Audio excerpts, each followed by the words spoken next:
one of the most important character traits that you should develop, if you have not already developed, when we talk about accomplishing any goal, but especially big goals, but especially in business, is having a bias for action. And so having a bias for action could be considered like some type of cognitive trait, but to me it feels like a personality trait. I'm a person who definitely has a bias for action.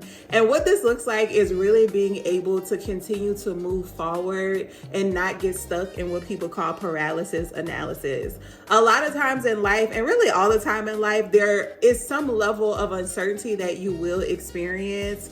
I was just having a conversation this morning with one of my friends. And so I think in that conversation, we discovered that she just really felt uncertain about moving forward with some things with her business. And how I let her know that in life, but especially in business, you will feel uncertain about a lot of things. But there comes a point where you have to be a decided person. And so when you're a decided person who has a bias for action, you're able to take calculated risk and be able to move quickly in making decisions, even if you don't feel like you have all of the necessary information in front of you.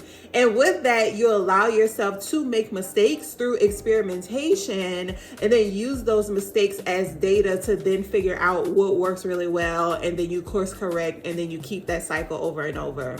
If you are a person who is starting a business or is in business or in leadership, or like I said, just really trying to navigate life and work through your goals, it is important to figure out what skills you need to develop to have a bias for action, not only as just like a skill, but like a true personality trait when we talk about being successful in business.